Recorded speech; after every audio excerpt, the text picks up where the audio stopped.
Hey, it's Randy Miles, and I am with Mansa Musa from moneysmartlife.org. And Mansa, today we're going to take a little detour and talk about something that is really important. We've done this before and have been pretty accurate. So, what are we talking about today?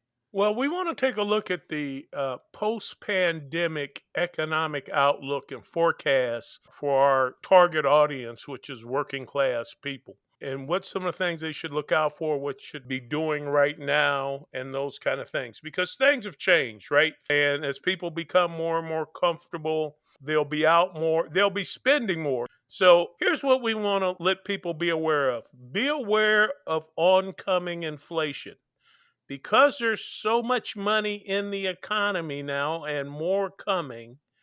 Prices will go up, and that will cause inflationary pressure. And because people have more money in their pockets, they're actually willing to spend on higher prices, right? If Right. it's something they want. The next thing is this will be a period of low unemployment. We're already hearing jobs are going unfilled. Yeah. So supposedly there are a lot of jobs out here. And once again, as the economy heats up, that creates demand.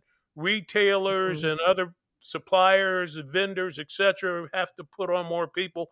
So it's a period of low unemployment. Now, what that means when there's low unemployment is higher wages because that's how employers compete, right?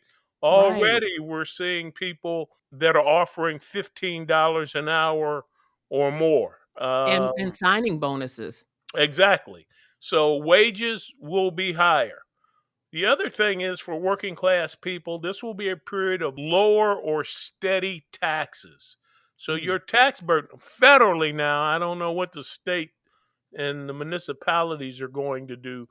But at Right. least from a federal standpoint, if you make less than $400,000 a year, you're not going to see a tax increase, and your taxes may go down.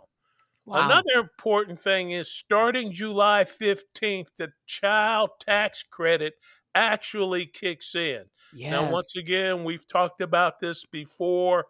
This money will appear in your bank account on the 15th of every month. This is not a year end tax credit where you've got to file your income tax in order to get something.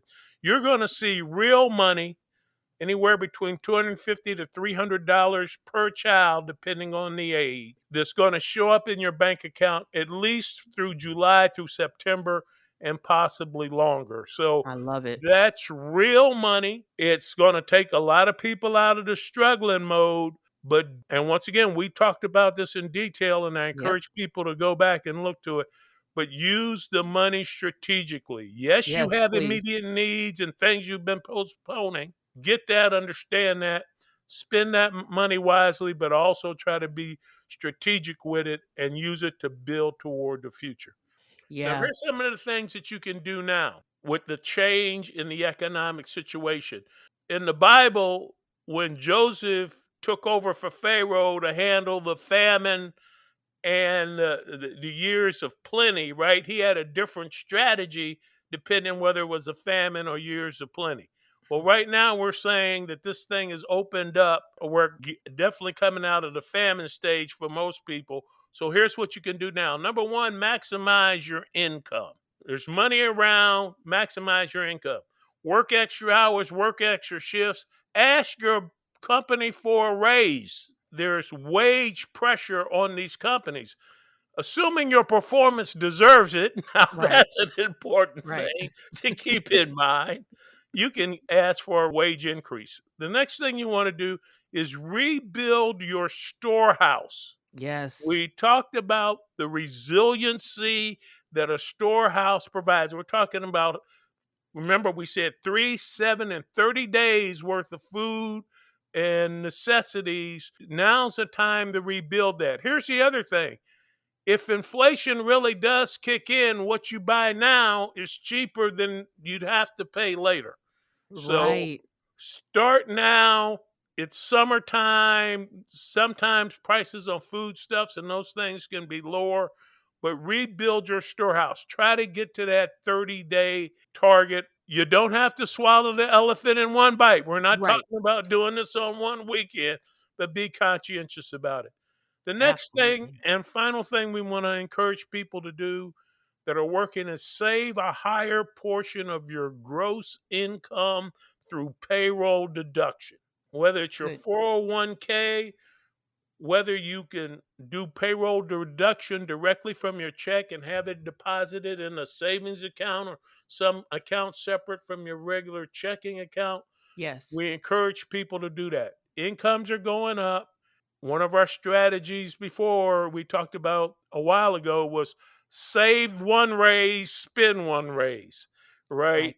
So Right. save a higher portion of your gross income right now. 1%, 2%, just Right. make more. So that's the economic outlook we see that's coming for the foreseeable future. By that, I mean between now and the end of the year. It's going to be a good Christmas economically. You're going to hear some crazy numbers. So we Like it. encourage people to be smart, use this time to Yeah. store up and be prepared for the future going forward. Absolutely. Well, if you want to go back and look at any of our archives, you can go to moneysmartlife.org. Also, takecontroltuesday.com. Mansa, as always, great information. Thank you. Thank you.